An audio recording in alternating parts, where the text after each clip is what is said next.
नमस्कार, उत्तराखंड की बुलेटिन में आप सभी का स्वागत है। मैं हूं आपके साथ ऋचा सिंह। चलिए खबर की शुरुआत करते हैं। हरिद्वार कुंभ मेले के दौरान कोरोना टेस्ट रिपोर्ट में हुई फर्जीवाड़े को लेकर बुद्ध पार्क में कांग्रेस कार्यकर्ताओं ने राज्य सरकार का पुतला फूंका। आपको बता दें कि कांग्रेस के युवा नेता और एआईसीसी सदस्य सुमित हृदयेश के नेतृत्व में राज्य सरकार के खिलाफ विरोध जताया गया। सुमित हृदयेश का कहना है कि कांग्रेस कुंभ मेले को लेकर आस्था तो रखती है, लेकिन जिस प्रकार कुंभ मेले में लोगों की फर्जी टेस्टिंग कर कोरोना को फैलाने का काम किया गया, उसके लिए सरकार को पूरे मामले में निष्पक्ष जांच करानी चाहिए। से कुंभ में लगातार घोटालों का अनावरण हो रहा है, अनावृत हो रहे हैं। जिस प्रकार से राज्य सरकार संरक्षण दे रही है जांच कराने की जगह दोषियों की, जिस प्रकार से सरकार बोलती है जीरो टॉलरेंस इस प्रदेश में है और उसके बाद इतना भ्रष्ट जो सिस्टम है उसको संरक्षण दे रही है, तो साफ मंशा सरकार की उजागर होती है। भ्रष्टाचारियों को संरक्षण देने का उनका जो मकसद है उसमें यानी कि उनकी मिलीभगत है। कांग्रेस जांच की भी डिमांड करती है और दोषियों के खिलाफ तुरंत सजा हो। और मेरे साथ जुड़ चुके हैं मेरे सहयोगी मुकेश सक्सेना। मुकेश, देखिए जिस तरीके से लगातार कांग्रेस विरोध प्रदर्शन कर रही, कांग्रेस कह रही है कि सरकार ने कहीं ना कहीं फर्जीवाड़ा किया है और फर्जी तरीके से टेस्टिंग कराकर यहाँ फिर से कोविड फैलाया जा रहा है। बिल्कुल, इससे अगर बात करूं, हल्द्वानी कांग्रेस कार्यकर्ता द्वारा बुद्ध पार्क में कल पुतला दहन किया गया था और साफ बीजेपी सरकार पर साफ आरोप लगाया कि जो कुंभ मेले में कोविड टेस्ट हुए थे वो फर्जी हुए थे, उसकी सीबीआई जांच होनी चाहिए और जो दोषी उनके खिलाफ सख्त कार्रवाई होकर उनको जेल भेजा जाए। जी ऋचा। बिल्कुल मुकेश, लेकिन मुकेश जिस तरीके से लगातार यहाँ पर एक पुतला भी फूंका गया है, तो क्या कुछ कहा बीजेपी ने? कोई प्रतिक्रिया सामने आई है क्या? अभी बीजेपी कार्यकर्ता या किसी नेता से बात नहीं हो पाई, जिससे कांग्रेस में काफी आक्रोश देखने को मिल रहा है। हल्द्वानी में तो हल्द्वानी के कांग्रेस कार्यकर्ता जो सुमित हृदयेश है, नेता प्रतिपक्ष के पुत्र है, जो उन्होंने कल बुद्ध पार्क में पुतला दहन किया था और जो साफ बिल्कुल आरोप कांग्रेस बीजेपी पर लगाया है कि बीजेपी में जो कुंभ मेला हुआ था फर्जीवाड़े से टेस्ट किए गए थे। इसकी सीबीआई निष्पक्ष जांच हो और जो भी दोषियों के खिलाफ सख्त कार्रवाई हो उनके खिलाफ इनको जेल भेजा जाए। जी ऋचा। मुकेश, जिस तरीके से आप बता रहे हैं कि कांग्रेस ने कहा कि निष्पक्ष जांच की जाए और जो लोग दोषी से उसके ऊपर कार्रवाई की जाए, तो फिलहाल बीजेपी ने क्या कुछ कहा है कार्रवाई को लेकर और जांच को लेकर? बीजेपी बिल्कुल साफ निश्चित करके उनका साफ कहना है कि इसमें जांच होनी चाहिए। अगर हमारी कोई बीजेपी इसमें इन्वॉल्व होता है तो उसके खिलाफ कार्रवाई हो, लेकिन हमारी जांच बिल्कुल सही थी। उनका वो पल्ला झाड़ते उन्होंने बताया कि हमारी जांच क्लियर साफ है और हमारे पास आरोप लगाए जा रहे हैं, कांग्रेस के भी बुनियाद आरोप लगाए जा रहे हैं। जी ऋचा। मुकेश, इसके अलावा कोई और मुद्दा उठा क्या?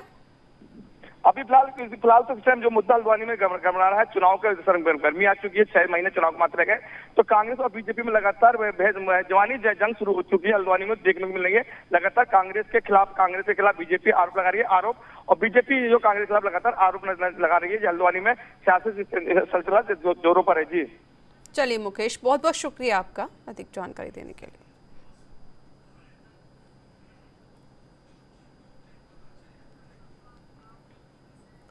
उत्तराखंड सरकार ने कोविड कर्फ्यू की संशोधित एसओपी जारी की है, जिसमें 1 जुलाई से शुरू होने वाली चारधाम यात्रा को अग्रिम आदेशों तक के लिए स्थगित कर दिया गया है।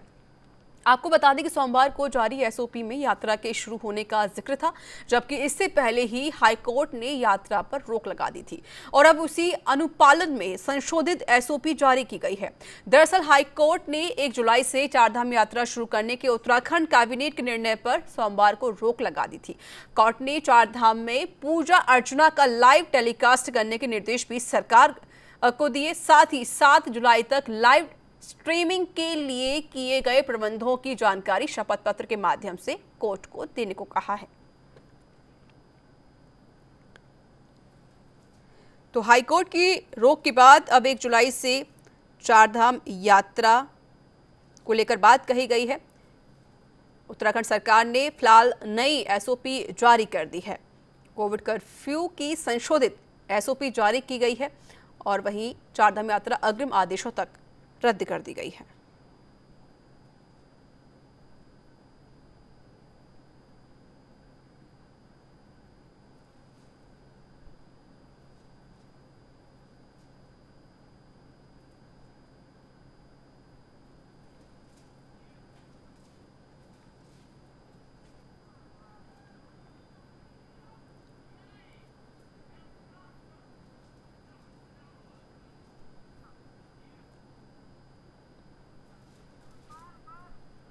और मेरे साथ जुड़ चुके हैं मेरे सहयोगी विशाल गर्ग। विशाल, फिलहाल एसओपी में क्या कुछ कहा गया है?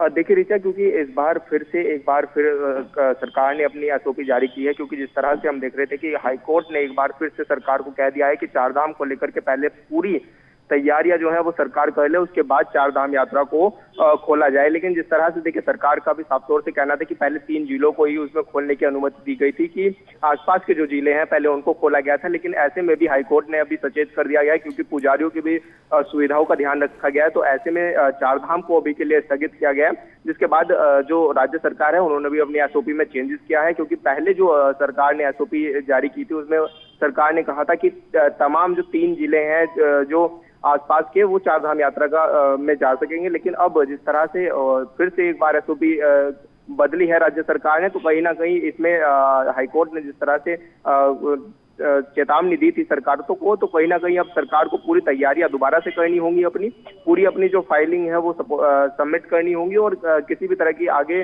जाकर के कोई दिक्कतें ना हो उसके लिए भी सरकार को चेंजेस करने पड़े हैं एसओपी में। ऋचा, देखिए विशाल, एक जुलाई से यहाँ पर चारधाम यात्रा शुरू होने के लिए जा रही थी और लोग भी उत्साहित थे। जो श्रद्धालु हैं, भक्त हैं, उनको आने के लिए उन्होंने रिजर्वेशन भी करवा लिया होगा। सबसे बड़ी बात यह है कि जिस तरीके से लोग तो हैं ही उत्साहित, लेकिन अब हाईकोर्ट के आदेश पर फिलहाल चारधाम यात्रा को रद्द कर दिया गया है। और क्या कुछ कहा गया है? देखिए, क्योंकि इंतजार हमेशा भक्तों को रहता है चारधाम यात्रा का, तो कब तक स्थगित कर दी गई, कोई जानकारी आपके पास? देखिए ऋचा, अभी तो फिलहाल के लिए अग्रिम आदेशों तक इनको स्थगित किया गया है। लेकिन जिस तरह से देखिए, हालांकि सरकार ने पहले ही कहा था कि हम पहले 3 जिलों को खोलेंगे 1 जुलाई से, और 11 जुलाई से फिर हम पूरे उत्तराखंड के लिए भी खोल देंगे। लेकिन उसमें भी सरकार ने कहा था कि हम इसमें ये करेंगे कि जो आरटीपीसीआर टेस्ट है वही जो करा करके जाएंगे, सिर्फ वही जा सकेंगे। लेकिन उसके बावजूद भी शायद कुछ खामियां हाईकोर्ट को दिखी, और हाईकोर्ट ने ये कह दिया है कि अभी पहले आप अपनी तैयारियां पूरी कर लीजिए। क्योंकि देखिए, जिससे पहले भी हाईकोर्ट ने एक बार कहा था कि चारधाम अगर आपको सुचारू चलानी है तो आप पूरी तैयारियों के साथ, पूरी व्यवस्था के साथ इसको चलाइए, पूरी जो डॉक्टर्स की टीम है उनको भी लगाइए। क्योंकि जिस तरह से कुंभ के दौरान जो केसेस थे बहुत ज्यादा बढ़े थे, तो कहीं ना कहीं कोर्ट ने इसमें इसलिए दखल की है कि अब क्योंकि तीसरी लहर का भी अंदेशा देखा जा रहा है, तो ऐसे में जो केसेस हैं वो दोबारा से ना बढ़े। तो कहीं ना कहीं कोर्ट ने सरकार को ये चेताया है कि आप इसमें थोड़ी और ज्यादा करें, ताकि किसी भी व्यक्ति को अपनी जान माल का नुकसान ना झेलना पड़े। ऐसे में जो यात्री थे, जो पर्यटक थे, जो यहाँ पर आना चाह रहे थे, उनके लिए थोड़ी सी चिंता का विषय जरूर है। क्योंकि वो काफी समय से अपना मन बनाए हुए थे कि अब 1 जुलाई से यात्रा खुल जाएगी तो हम यात्रा में जा सकेंगे, दर्शन कर सकेंगे। लेकिन जिस तरह से कहीं ना कहीं अब एसओपी में चेंजेस हो गए हो, तो अब फिर से उनको एक बार फिर अपना मन मारना पड़ेगा, और उनको कोविड नियमों का पालन करना पड़ेगा। साथ ही उनको, क्योंकि उनकी भी सुरक्षा जरूरी है, और राज्य सरकार भी चाहती है, और कोर्ट भी यही चाह रहा है कि अभी पहले लोगों की सुरक्षा रहे, चारधाम यात्रा उसके बाद ही धीरे धीरे खोली जाए। ऋचा, विशाल, देखिए जिस तरीके से चारधाम यात्रा को रद्द कर देगा, इसको लेकर कहीं ना कहीं जो विपक्ष पार्टी है वो भी कह रही है कि इसमें कहीं ना कहीं सरकार ही जिम्मेदार है, जिस वजह से हाईकोर्ट ने आदेश दिए हैं रद्द करने के। देखिए ऋचा, क्योंकि ये तो लगातार बनता ही रहता है, और विपक्षी पार्टी तो लगातार घेरने का काम करती है। लेकिन जिस तरह से कहा भी जा रहा है, क्योंकि सरकार ने तो पूरी कोशिश की थी कि चारधाम यात्रा को धीरे धीरे करके खोला जाए, तैयारियां भी काफी कर ली थी, डॉक्टर्स की भी टीम, और बल्कि अपने अधिकारियों को भी इन्होंने वहां पर लगाया था इस काम में, कि ताकि जो हमारी चारधाम है उसकी व्यवस्था बनी रहे। लेकिन जिस तरह से देखिए, हाईकोर्ट ने अब एक बार फिर से सामने आकर के कहा है कि सरकार इस पर अपनी और तैयारियां करे, और अच्छे से करे, कि ताकि हमें जो तीसरी लहर है उसमें कहीं ना कहीं हम अपने लोगों को बचा सके। और ऐसे में, क्योंकि देखिए ये भी बड़ा जरूरी है कि अपने लोगों को भी बचाना है और चारधाम यात्रा को भी सुचारू कराना है, तो ऐसे में अभी फिर से तैयारियां और ज्यादा करनी होंगी राज्य सरकार को, और राज्य सरकार फिर से एक बार याचिका जो है वो दायर करेगी, जिसके बाद इस पर निर्णय आएगा, और तभी जाकर के चारधाम यात्रा को सुचारू रूप से चलाया जा सकेगा। ऋचा, चलिए, बहुत बहुत शुक्रिया विशाल आपका अधिक जानकारी देने के लिए।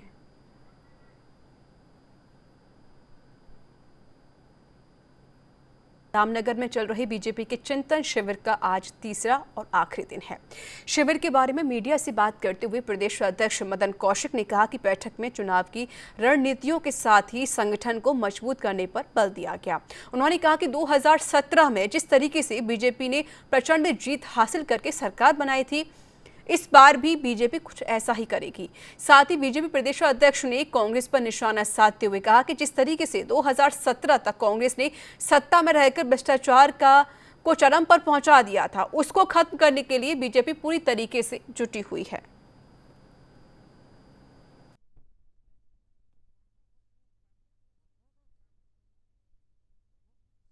परसों कल और आज 3 दिन के लिए हम यहाँ रामनगर में बैठकर हमने पार्टी के चुनाव तक के आगामी कार्यक्रमों पर, अपनी स्ट्रेटेजी पर, चुनाव की दृष्टि से महत्वपूर्ण चर्चा इस रूप में की।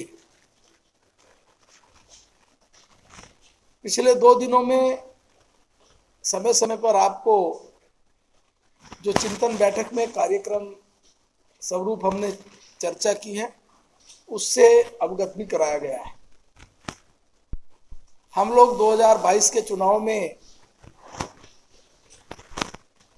जाने के साथ साथ और हमने 2017 से बड़ी विजय प्राप्त करे, इस लक्ष्य को रखकर हम लोगों ने अपनी स्ट्रेटेजी और अपना सारी तैयारी की है।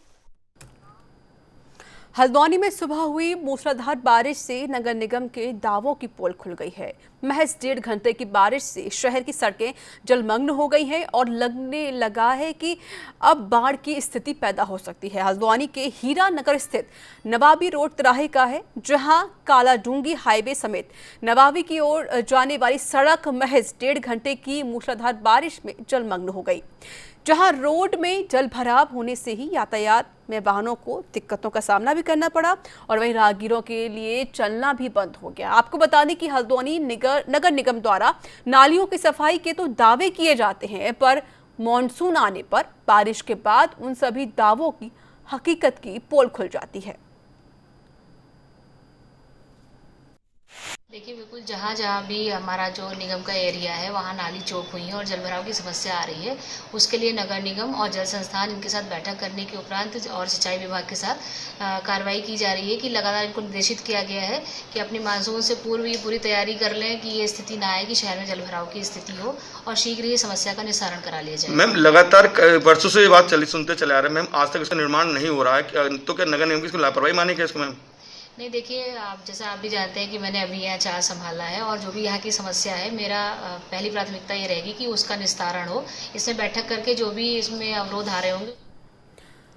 टोक्यो में आयोजित होने जा रहे ओलंपिक खेलों के लिए भारत से प्रतिभाग करने वाले सभी खिलाड़ियों को प्रोत्साहित करने के लिए खेल विभाग की ओर से कंडोलिया पार्क के समीप सेल्फी पॉइंट लगाया गया है, जिसका उद्घाटन जिलाधिकारी डॉक्टर विजय कुमार जोगदंडे ने किया। इस अवसर पर मुख्य विकास अधिकारी आशीष भट्ट और एडीएम डॉक्टर SK बरनवाल आदि शामिल रहे।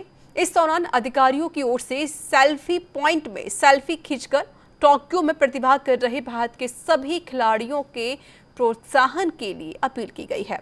और वहीं जिलाधिकारी ने पौड़ी की समस्त जनता से अपील की है कि ज्यादा से ज्यादा लोग इस स्थान पर सेल्फी खिंचवाकर भारत का प्रतिनिधित्व कर रहे खिलाड़ियों का हौसला बढ़ाएं। विभिन्न कार्यक्रमों का आयोजन किया है। इसमें एक सेल्फी पॉइंट हमने कंडोलिया पार्क के सामने स्थापित किया है। समस्त आमजनों से अनुरोध है कि इसका सेल्फी पॉइंट पर आकर अपने शुभकामना संदेश को आप जो है रिकॉर्ड कर सकते हैं, उसको अपने खिलाड़ियों तक पहुंचा सकते हैं। आज हम लोगों ने जो टोक्यो ओलंपिक में हमारा जो इंडियन कंटिजेंट प्रतिभाग कर रहा है, हम उनको शुभकामनाएं देना चाहते हैं और हम आशा करते हैं कि सभी खिलाड़ी अपना सर्वोत्तम प्रदर्शन टोक्यो ओलंपिक्स में करेंगे और देश का गौरव को बढ़ाएंगे। यहाँ पर एक सेल्फी पॉइंट स्थापित किया गया है और ये बेसिकली खिलाड़ियों को मोटिवेट करने के लिए है। और यहाँ पर अभी PM सर भी आए हैं, मैं भी यहाँ पर आया हूँ और हम लोग अधिकारीगण भी यहाँ पर आए हैं और यहाँ पर इसका उद्घाटन किया गया है। और यहाँ के और भी जो लोग हैं पौड़ी के नगर के जो निवासी हैं वो भी अभी यहाँ पर उनके लिए भी ओपन है, आएंगे और अपनी सेल्फी यहाँ पर ले सकते हैं। और इसके माध्यम से पूरा एक सेल्फी का हम लोग कलेक्शन करेंगे, एक डेटाबेस क्रिएट करेंगे। उद्देश्य ये है कि जो हमारे खिलाड़ी, जो हमारी टीम जो है टोक्यो ओलंपिक में जा रही है, उन सबको इसके माध्यम से मोटिवेट किया जाए। उत्तराखंड की चारधाम यात्रा पर नैनीताल हाईकोर्ट द्वारा लगाए गए प्रतिबंध पर कांग्रेस ने राज्य सरकार पर जमकर हमला बोला है। कांग्रेस प्रदेश उपाध्यक्ष सूर्यकांत धस्माना ने इसके लिए सरकार को जिम्मेदार ठहराते हुए आरोप लगाया कि सरकार नहीं चाहती है कि चारधाम यात्रा चले। हाईकोर्ट लगातार सरकार से चारधाम यात्रा की तैयारियों के बारे में जवाब मांग रहा था, तो वहीं पर RT-PCR, antigen test, oxygen, ICU की व्यवस्था और यात्रियों की संख्या का नियंत्रण ये उच्च न्यायालय की मुख्य चिंताएं थी और इन विषयों पर कोर्ट राज्य सरकार को फटकार भी लगा चुका था। इसके बावजूद भी सरकार चारधाम यात्रा की पुख्ता इंतजाम के बारे में कोर्ट को संतुष्ट नहीं कर पाई, जिसके कारण कोर्ट ने यह निर्णय लिया।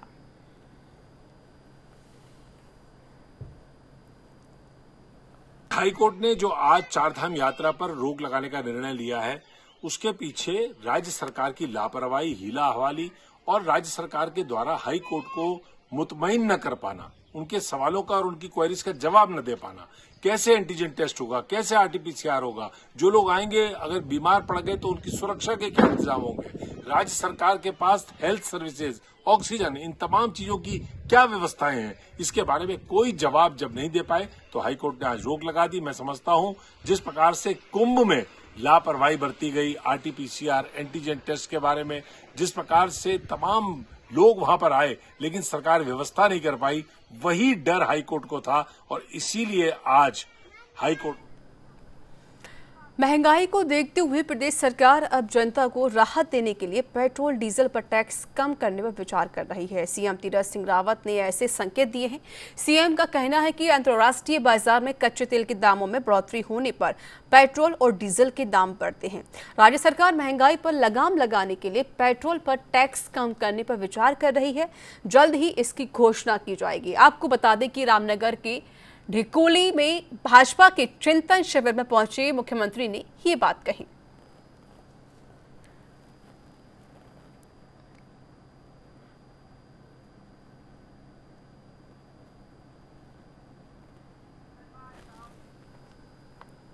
देहरादून में करीब 2.5 माह के बाद श्रद्धालुओं के लिए मंदिरों के कपाट खुल गए हैं। सिद्धपीठ मां डाट काली, टपकेश्वर महादेव मंदिर, झाझरा स्थित श्री सिद्ध हनुमान मंदिर, बालाजी धाम, राजपुर रोड स्थित साईं मंदिर में श्रद्धालु किसी भी समय दर्शन कर सकते हैं।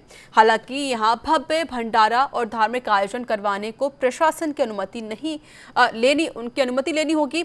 फिलहाल उस पर रोक लगा दी गई है। वहीं मंदिर समिति ने श्रद्धालुओं से मंदिर में प्रवेश करने पर मास्क और सैनिटाइजर के उपयोग के साथ ही सोशल डिस्टेंसिंग का पालन करने की अपील की है। आपको बता दें देहरादून में 260 मंदिर हैं, जिनमें 600 पंडित नित्य पूजा करते हैं।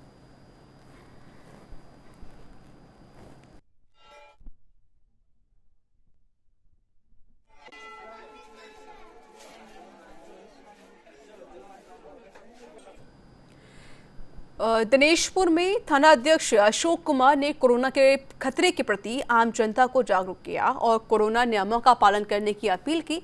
थाना अध्यक्ष ने कहा कि कोरोना का खतरा अभी टला नहीं है, अभी भी सावधानी बरतना बेहद जरूरी है, जिससे मिलकर हम कोविड को हरा सकते हैं।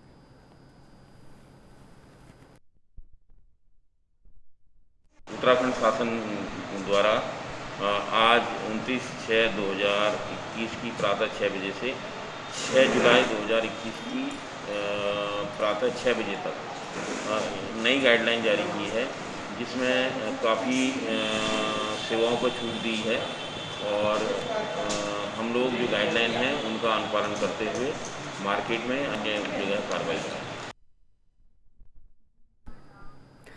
सोशल मीडिया में लगातार अपनी बातों को बेबाकी से रखने वाले हरदा इस बार 1 जुलाई से अपने जीवन के 2 सबसे कठिन अवसरों को जनता के साथ साझा करने वाले हैं।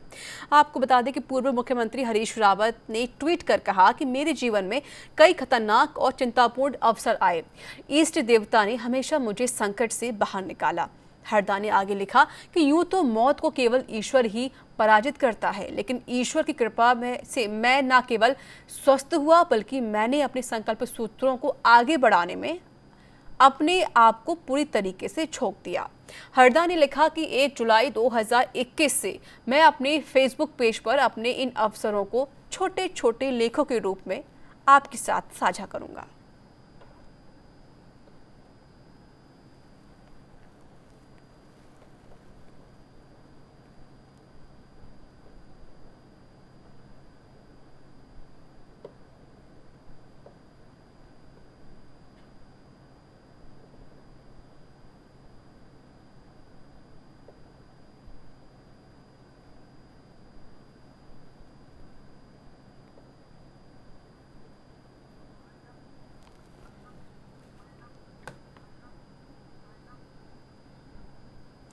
तो इसी के साथ उत्तराखंड की बुलेटिन में इतना ही। देश दुनिया की तमाम खबरों के लिए देखते रहिए न्यूज़ इंडिया। दीजिए मुझे इजाज़त। नमस्कार।